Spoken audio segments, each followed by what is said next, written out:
Hola, bienvenidos a este espacio de reflexión a partir de los elementos literarios más destacados en la historia de la literatura de este planeta.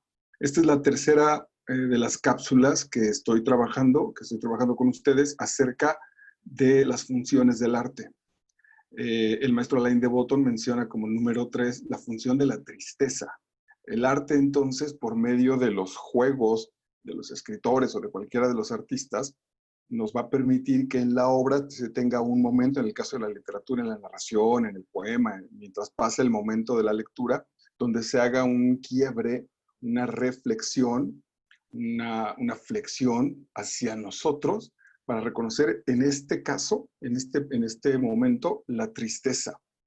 Y de esa manera renovar nuestro ser, redirigirlo, reconstituirlo. El siguiente tema será reequilibrarlo a partir hoy de este elemento, insisto, que es la tristeza. En esta ciega cotidianidad, porque vamos avanzando tras de un trabajo agotador, tras el compromiso familiar, tras montones de cosas que vamos generando y que hemos perdido la conciencia absoluta de qué está pasando en nuestra vida como tal o en nuestro mundo interior, que es el cual determina esa vida que está afuera. Decía entonces que el arte provoca una ruptura, provoca un momento de detenernos para reflexionar sobre ese andar. El arte de gran nivel, el arte con mayúsculas, se detiene en la tristeza, pero no para revolcarse en ella, no para manipular al espectador, ni para que tampoco el artista se coloque como una víctima digna de compasión, y mucho menos para convertir a los espectadores en esas víctimas. No se detiene en la tristeza para después tener espectadores amargados, para tener espectadores que estén dispuestos a hacer carne de cañón a partir de un pésimo manejo emocional, sino que va a generar ese cambio, va a generar un cambio reflexivo y sensible, un buen trabajo emocional para salirnos justo de ahí, porque estas tristezas guardadas nos pueden convertir en poderosos y hambrientos consumidores de medicinas, de comida, chatarra, básicamente de entretenimiento, de consumir para enajenar mi tristeza. Las obras de arte pobres, en ese sentido, generan justo víctimas, van a colocar al espectador como víctima de un sistema, como víctima de un monstruo mayor, para que entonces mi refugio esté puesto en las noches de la telenovela o en las películas domingueras y me aleje de esa tristeza, la enajene, la aleje, mientras yo, en lugar de vaciarme y volver a restablecer mi ser, voy a llenarlo justo de este consumo de lo que les he mencionado. Ese arte pobre, ese arte barato, tiene muy poco o a veces nulo compromiso con el arte, con el compromiso ético y con el compromiso estético, con el asunto de generar una belleza que permita detenernos para vivir un momento emocional poderoso, que vaya al interior de nosotros y nos sacuda. Estoy hablando, por supuesto, de estas, no sé si llamarle subdivisiones menores del arte, como las telenovelas, las series, la mala literatura, la música.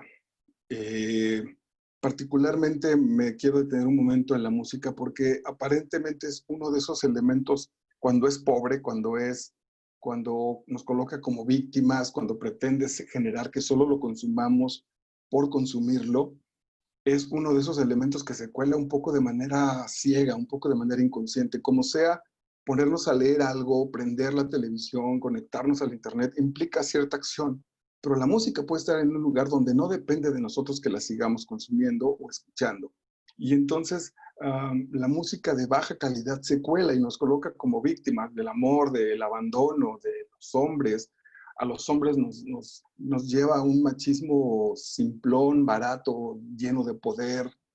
Eh, entonces, mucho cuidado con lo que escuchan. Dense la oportunidad de reflexionar y de ser dueños, de adueñarse de lo que están consumiendo, en este sentido artístico. Entonces, si la rolilla es malísima, si es espantosa, tampoco hay que pelearnos con ella. Dejemos que pase, pero no permitamos que entre de manera inocente a sacudir nuestro interior, porque somos una especie de disco duro, y entonces esa información que no nos corresponde a nosotros, de la cual, valiendo el término, somos víctimas, hacernos responsable de eso. Entonces, ante un mal viaje en un transporte público con música espantosa, bien valdría la pena entonces, llegando a casa, generar un baño con un poco de música de su propio gusto, pero que haga una especie de contrapeso, o con el silencio maravilloso. O sea, ser conscientes de que lo que está entrando a nosotros en términos de esta música, o de esto que vemos, de lo que somos agredidos en ese sentido,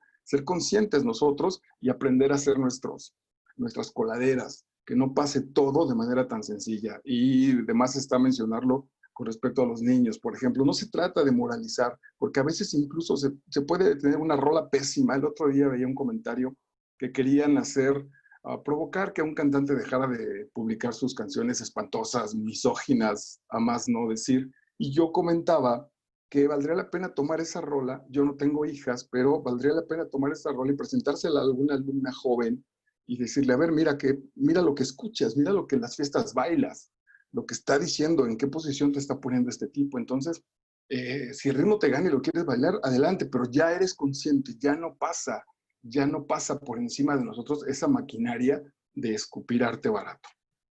Bueno, hay obras que, sin embargo, por otro lado, van a la profundidad de ese estado. Estamos hablando de la tristeza, y que sorprendentemente no nos dicen de manera directa las posibles soluciones, no tiran rollo.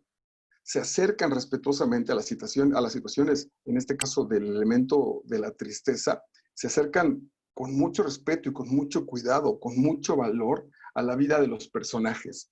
Podríamos decir aquí que no lo dicen de manera directa, lo juegan un poco como decía Stéphane Mallarmé, que el arte consiste en no ir de manera directa al objeto, porque eso posiblemente lo intente hacer la ciencia, sino que está alrededor del objeto. Voy a describir el objeto, pero no me le voy a acercar. Eso es la poesía, sino lo voy a describir alrededor. Voy a tirar metáforas o lo que quiera yo establecer, que no moleste, que no se estrelle contra el objeto, sino que pase alrededor también, para que el espectador viva ese proceso de recreación, que a mí me parece que es fantástico este asunto. La tristeza, mientras ocurre, es casi un misterio insondable, es casi un misterio que no se puede ni medir, ni atrapar, ni tener. Está allí, y no basta con explicar la atención, mucha atención con esto, no basta con razonar por qué estoy triste. Si la tristeza ahí está, es otro elemento el que me acerca a ella. O cuando el otro vive la tristeza, es posiblemente mucho más difícil la comprensión de esa tristeza, porque cuando menos cuando yo tengo la tristeza sé de qué va, pero cuando la vive el otro, cuando la vive el que amo, me deja en una situación como de inutilidad ante la ayuda que pudiera ofrecer.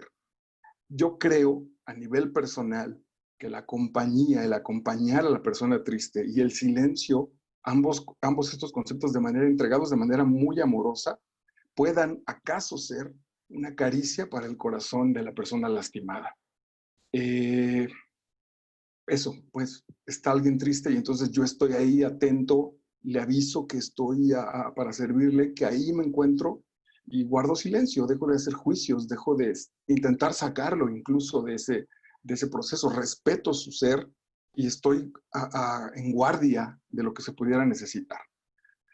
Posiblemente una de las más enigmáticas obras que abarca la tristeza, entre otras varias emociones que nos presenta esta obra, es la escrita por Herman Melville, Bartleby. Bartleby es una historia relativamente sencilla sobre un hombre, un escribiente, en estos tiempos en los que no había ni siquiera la máquina de escribir, en los que las facturas y todos estos asuntos contables, los contratos, se tenían que hacer copias, y entonces llegaban a la oficina y los copistas, los escribientes, pasaban el texto original en copias, un trabajo seguramente muy aburrido. Nuestro personaje, que es un escribiente, que no obstante una calidad moral intachable, incluso una calidad ética, poco a poco se va negando a realizar las situaciones que no tienen que ver con lo que está haciendo. Es un tipo que está en una oficina y que le pasan la copia y que él la hace, y entonces de pronto le piden ir a dejar esas copias y él saca su famosa frase que es preferiría no hacerlo. O le piden que revise junto con otros escribientes los posibles errores, encontrar los errores mientras alguien lee, los demás leen en sus copias y él contesta que preferiría no hacerlo. Un día deja de escribir, es decir, deja de trabajar y esto pone en entredicho a su jefe de manera espantosa, le pega de gritos, el otro de los compañeros lo quiere golpear, otro piensa que está loco y hay que mandarlo al manicomio. A veces despierta la más profunda de las ternuras, entonces le regalan un café, lo dejan estar ahí, los fines de semana no tiene casa, tal parece que vive ahí y evidentemente no dialoga, es una especie de, léanlo, de idiota, de triste, de un ser ahí puesto terrible. Una vez que hagamos esa lectura, que vayamos a la novela breve de Melville, podemos preguntarnos, ¿quién es Bartleby? ¿Y por qué hace lo que hace? O mejor dicho, ¿por qué no hace? Posiblemente una de las condiciones de la existencia humana está en el hacer, en lo que soy, y hago una propuesta al mundo por medio de mi acción. Y este personaje decide no hacer, y entonces eso nos paraliza terriblemente. ¿Qué motivó esa conducta y qué la sigue alimentando? Tengo un Bartleby interior, hay alguien en mi abanico de personalidades que juega ese rol, que tendría que hacer algo y prefiere no hacerlo y está ahí viviendo en una quietud pasmosa, desesperante incluso para los demás. ¿En qué partes de mi vida se manifiesta un personaje así? ¿Alguien en mi vida se acerca a la vida de Bartleby? ¿Y cómo reacciono ante eso? Si alguien pienso que su elección es no hacerlo y que lo veo ahí estancado, ¿qué reacción emocional me despierta?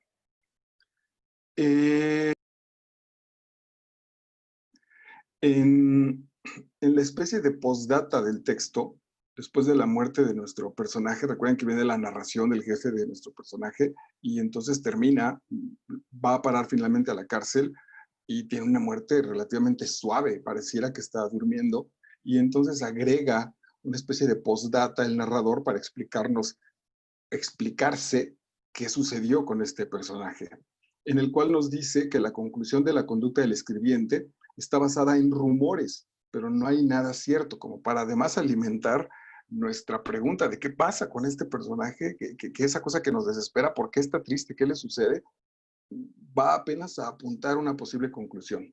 Quise incluirlo en esta cápsula para reconocer en el otro, en este caso en el texto y en el personaje, que si la tristeza se adueña de nosotros, si cedemos a las dulces y tramposas aguas, como aquel riachuelo que llevó a la dulce Ofelia en la maravillosa tragedia de Shakespeare, sonará muy fuerte, pero la muerte lentamente nos arrastrará, dice el final de Bartleby.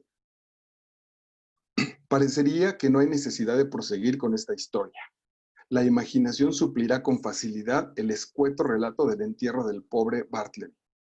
Pero antes de despedirme del lector, permítaseme decir que si esta pequeña narración le ha interesado lo suficiente como para despertar su curiosidad sobre quién era Bartleby y qué clase de vida llevó antes de que este narrador lo conociera, solo puedo responder que comparto plenamente esa curiosidad, pero que soy totalmente incapaz de satisfacerla.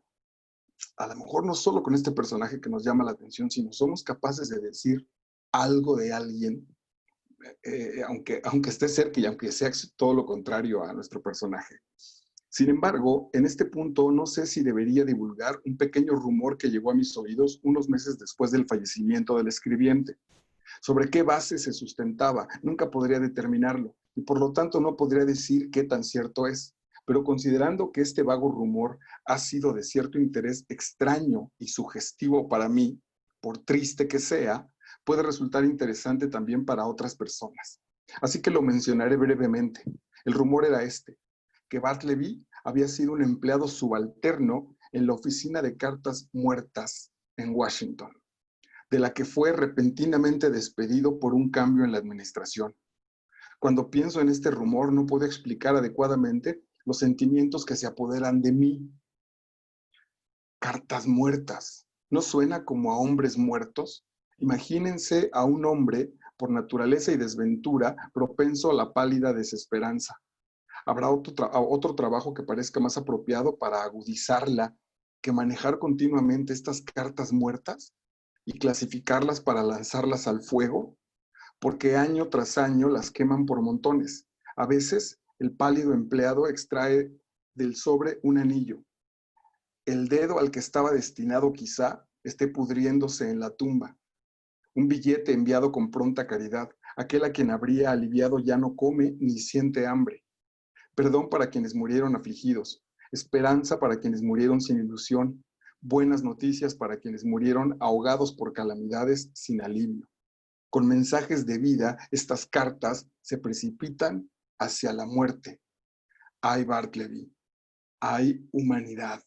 Entonces, es casi también un asunto que roza el absurdo, que le vendría muy bien a la filosofía existencialista, donde es probable que el otro sea mi condena, que el otro, y que está ahí para comunicarme, que está ahí para darme ser, se vuelve un infierno, como en la obra de Sartre, porque la comunicación es imposible, porque no tenemos manera de contactarnos, porque vemos verdades diferentes.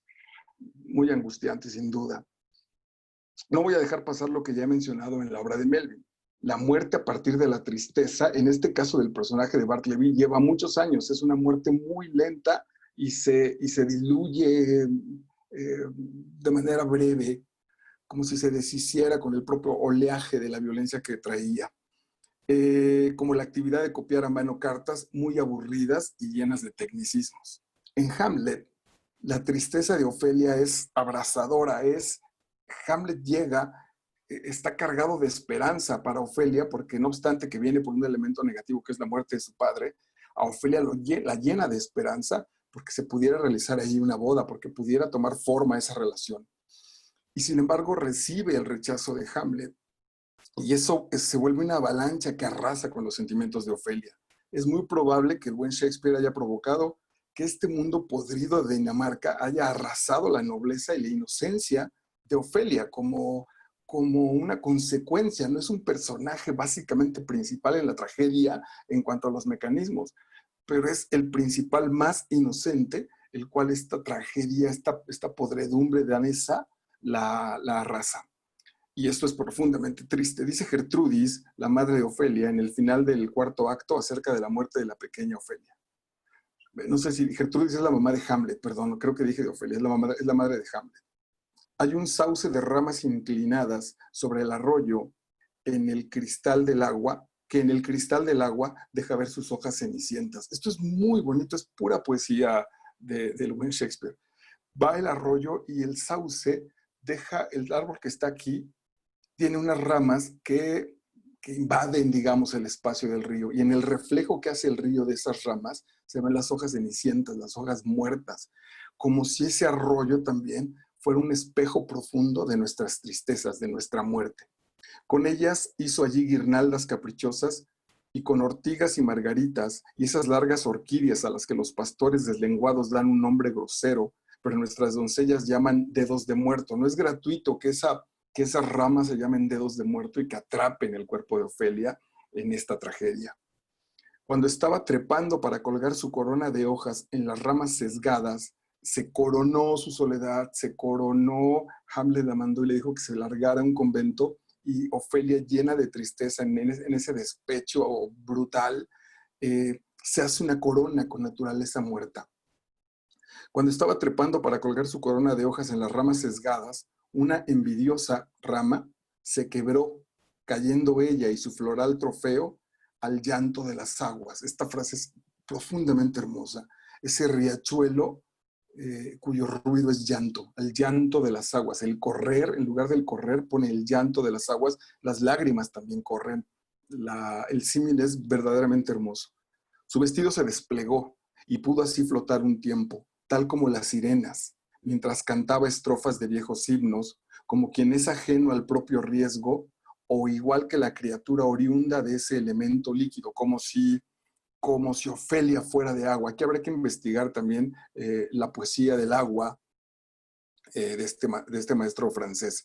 Y sobre todo Ofelia es, aunque es la más joven de la tragedia, también representa este elemento viejo del anterior romance, del anterior modo de amarse. Quizá ahí Shakespeare trabaja mucho en esta situación de los espejos en sus personajes. Entonces aquí el personaje joven tiene esta tradición amatoria de respeto, de fidelidad, de espera, mientras el personaje viejo, que es la madre de Hamlet, Gertrudis, tiene este asunto relativamente juvenil de pasión, de entrega, de infidelidad, de los tiempos quebrados. Es posible que ahí siendo Shakespeare este juego encontrado de espejos.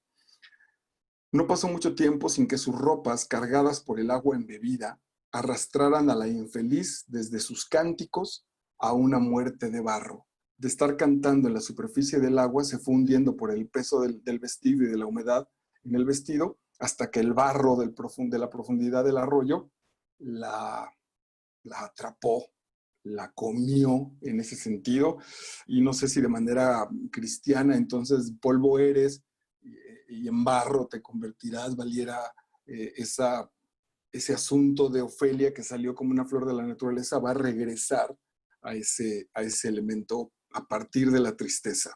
Esta muerte es sin duda provocada por la tristeza del desencanto con el príncipe Hamlet. Dice el maestro de Bottom, cuando te sientes triste, participas de una experiencia vulnerable, pero también de una experiencia venerable, que es capaz de rendirle un tributo. Tu sentimiento de pérdida y de decepción, de frustración y de dolor por tus propias deficiencias te elevan. Esta carencia, reconocer esta carencia nos pone por encima, porque no la fugamos con unas chelas y música a todo volumen y embriagarnos con nuestros amigos. No digo que no sea válido, pero no la fugamos, sino que aceptamos nuestra carencia, aceptamos nuestra condición y nos pone por encima de nuestro propio ser. No ignores ni abandones tu dolor. En el último capítulo de Don Quijote de la Mancha de Cervantes, además de la tristeza intrínseca a la narración de la muerte del personaje, de la muerte del gran aventurero, de la tristeza que vivimos como lectores porque la aventura se va a terminar y porque hemos estado siguiendo a nuestro personaje, hemos estado viviendo las aventuras con él, con Sancho, hay un aspecto muy valioso a destacar, y es que el personaje de Don Quijote asume su final, él se hace cargo de su propia muerte. Dice alguno de los estudiosos que el Quijote tiene dos muertes. La primera es la muerte del personaje y después la muerte de Alonso, del personaje que fue encarnado por el Quijote. La primera muerte es abjurando de su personaje y de las aventuras de caballería. Aprovecha su estado casi mortal para cerrar, para adueñarse de su propia vida, de su vida real como Alonso Quijano, y también en la muerte del personaje cerrar la posibilidad de nuevas aventuras. Es decir, matando al Quijote, nadie va a poder escribir el Quijote porque ya está muerto. Y el mismo Alonso, Don Quijote, se hace cargo de cerrar su historia.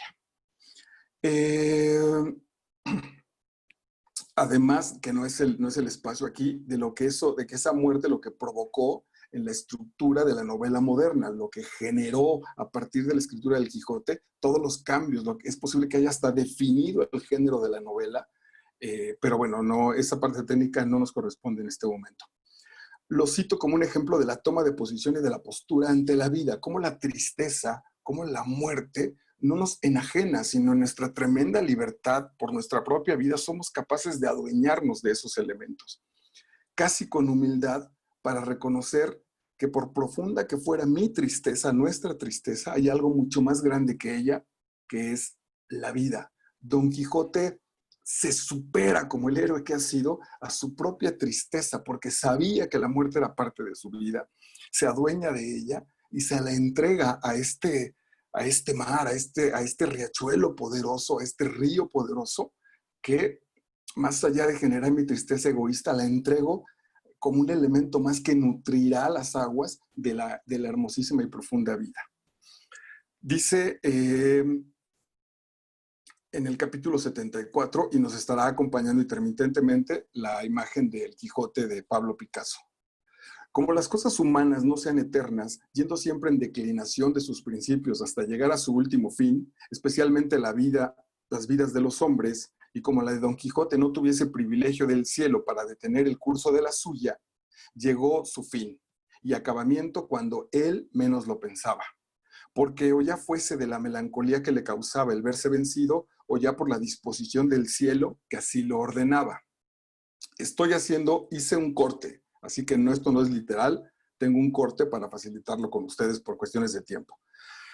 Llamaron al médico y dijo que por sí o por no atendiese a la salud de su alma porque la del cuerpo corría peligro. Oyólo Don Quijote con ánimo sosegado, tranquilo, entregado a su disposición final, utilizando la tristeza como un elemento para nutrir su escasa vida, pero sí el gran proyecto, el gran viaje que implica la muerte. Rogó Don Quijote que le dejasen solo porque quería dormir un poco. Despertó y dando una gran voz dijo: bendito sea el poderoso Dios que tanto bien me ha hecho. Ahí está el resumen de la vida, el resumen de la tristeza, incluso con la última tristeza que puede ser: ¿vas a dejar la vida? Somos dueños de nuestro último pensamiento, somos dueños de nuestra última conversación. Bendito sea el poderoso Dios que tanto bien me ha hecho. En fin, sus misericordias no tienen límite, ni las abrevian, ni impiden los pecados de los hombres. Por más pecadores que seamos, Dios es bondadoso con nosotros. Las misericordias, sobrina, son las que en este instante ha usado Dios conmigo. Que ya no soy Don Quijote de la Mancha, sino Alonso Quijano. Ahí está la juración de su personaje. Ya no soy ese que ustedes creían que soy, ya soy el que partió al principio.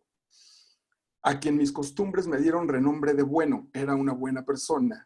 Ya soy enemigo de Amadís de Gaula y de toda la infinita caterva de su linaje, es decir, de los caballeros andantes. Ya me son odiosas todas las historias profanas de la andante caballería. Ya conozco mi necedad y el peligro en que me pusieron a haberlas leído. Ya por misericordia de Dios las abomino. Tráiganme un confesor y un escribano que haga mi testamento. Acabóse la confesión y salió el cura diciendo: verdaderamente se muere y verdaderamente está acuerdo Alonso Quijano el Bueno, que haga su testamento. Es mi voluntad que dé ciertos dineros que Sancho Panza, a quien en mi locura hice mi escudero, después de haberse pagado de lo que le debo, el restante sea suyo, que será bien poco, y buen provecho le haga. Atención, porque aunque ya se volvió cuerdo, se acuerda perfectamente de lo que hizo cuando estaba loco. Entonces, no hay locura. No hay loco que se cure y después recuerde con toda precisión lo que dijo en la locura.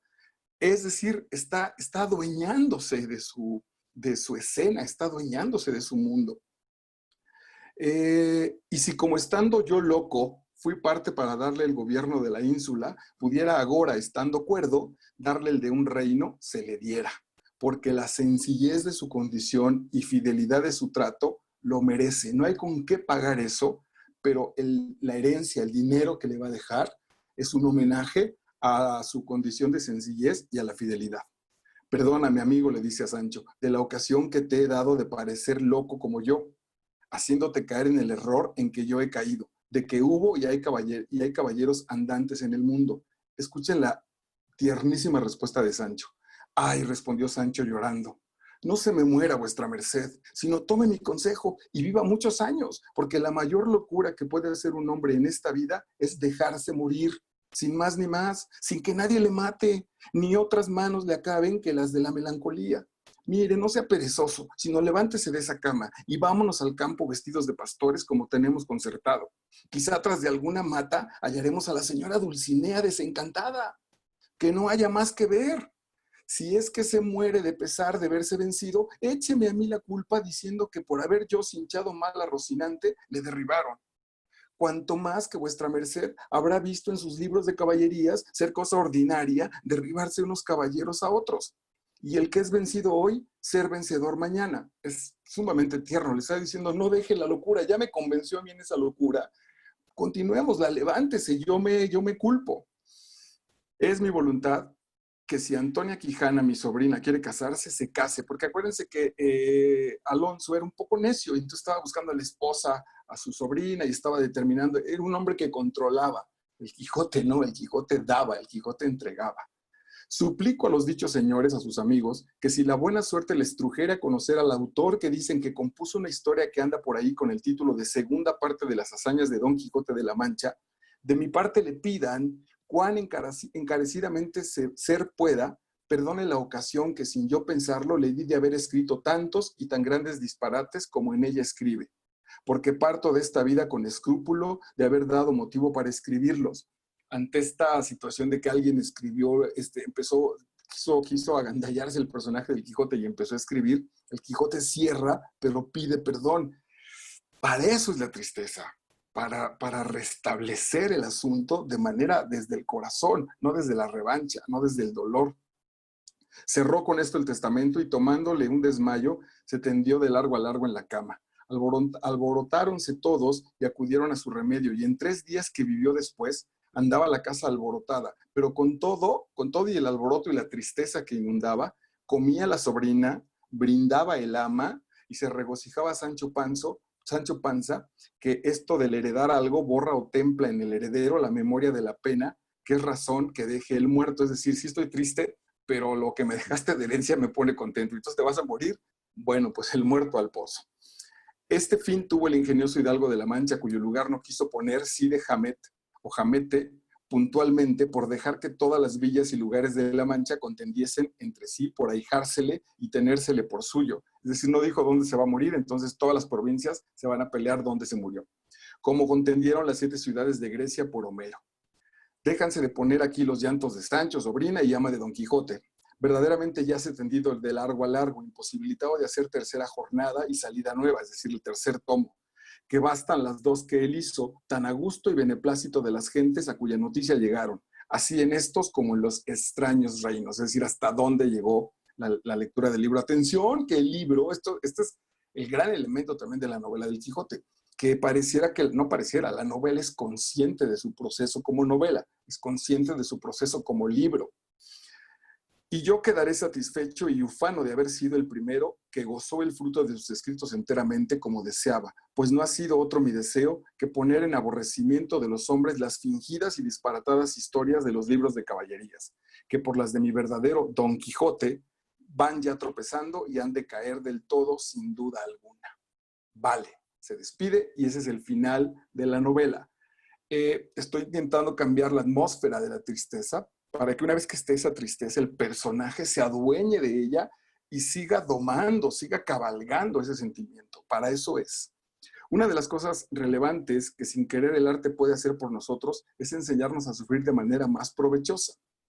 En el arte de la sublimación la sublimación se refiere al proceso psicológico de transformación que permite que unas experiencias comunes y corrientes se conviertan en algo noble, que pasen por encima, en algo noble y elegante. Justo lo que podría suceder cuando la tristeza confluye con el arte. En la espléndida Ilíada de Homero, somos testigos de cómo los rivales más enconados pueden, a partir de sus profundas tristezas, sublimar sus acciones. En la súplica de Príamo es el padre de Héctor, a Aquiles para rescatar el cuerpo del mismo y rendirle los honores funerarios. Recuerden que Aquiles reta a Héctor por toda la cuestión del hermano de París, y entonces baja Héctor, que tiene una familia maravillosa, su esposa lo adora, sus pequeños hijos, y Aquiles le para una chinga brutal. Lo ata al carro y le da vueltas durante no sé cuánto tiempo alrededor de Troya, y la gente está súper angustiada. Y entonces el padre de Héctor va a rescatar el cuerpo a pedirle a Aquiles que le devuelva el cuerpo de Héctor, que a su vez Héctor mató al amante de Aquiles, a Patroclo. Y entonces llega Príamo, el padre de Héctor, y le dice a Aquiles: acuérdate de tu padre, oh Aquiles, semejante a los dioses. Aquiles es el semejante a los dioses, que tiene la misma edad que yo y ha llegado a los funestos umbrales de la vejez. Es decir, aquí el elemento de la tristeza como punto de contacto entre dos personas. Quizá los vecinos circundantes le oprimen y no hay quien le salve del infortunio y la ruina, pero al menos aquel, sabiendo que tú vives, se alegrará en su corazón y espera de día en día que ha de ver a su hijo llegado de Troya. Mas yo, desdichadísimo, después que engendré hijos valientes en la espaciosa Ilión, puedo decir que de ellos ninguno me queda.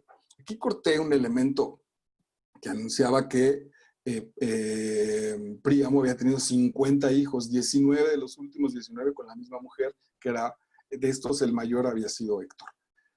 Héctor, el que era único para mí y defendía a la ciudad y a sus habitantes, a este tú lo mataste, poco ha, mientras combatía por la patria, o sea, lo mató en un acto honorable. A Héctor, por quien vengo ahora a las naves de los aqueos con un cuantioso rescate, a fin de redimir su cadáver. Respeta a los dioses, Aquiles, y apiádate de mí. Le está pidiendo piedad al matador de su propio hijo, acordándote de tu padre. Yo soy aún más digno de compasión que él, puesto que me atreví a lo que ningún otro mortal de la tierra, a llevar a mis labios la mano del hombre matador de mis hijos. Esta imagen es histórica, sin duda, por eso la Ilíada tiene tantos siglos y la seguimos leyendo apasionadamente, porque el padre del hijo que fue asesinado le va a besar la mano a esa misma mano que acuchilló, que lo que sea, que mató al hijo. Ese es el gran elemento del perdón y de la reconciliación. No podemos llegar a ese elemento si no se ha vivido una tristeza profunda, no como requisito. Profunda me refiero a conscientemente, no a revolcarse todo el tiempo, no a victimizarse, sino como un elemento de reconstitución humana.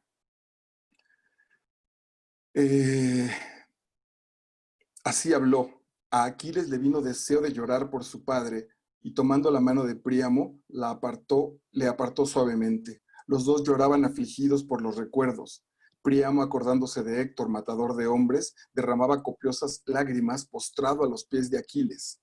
Este las vertía unas veces por su padre, por el recuerdo, por la nostalgia, y otras por Patroclo, su amante o su amado, y los gemidos de ambos resonaban en la tienda. Entonces los dos enemigos, el asesino del hijo de uno de ellos, sacudidos por esta tristeza profunda, encontrando el punto, el vértice de la tristeza que los hace uno solo, que los hace humanidad a pesar de sus cuestiones de ser enemigos acérrimos. Más tarde cenan y Aquiles es un digno anfitrión de Príamo. La tristeza entonces nos acerca a los otros, por más enemigos que sean, y permite reconocer ese sentimiento justo y compartirlo con alguien y hacer ese eco con el otro. Y por tanto, una vez que hago el eco con el otro, lo hago conmigo. Y finalmente, el arte y sus funciones han cumplido con provocar el contacto con nuestro yo más profundo. El otro me ha servido como espejo en su tristeza, en su dolor, para reconocerlo en mí. Y entonces la tristeza encuentra su propio sentido y nos permite tener nuestro terreno espiritual listo para la próxima cosecha. Que sus tristezas se vuelvan nutritivas. Gracias.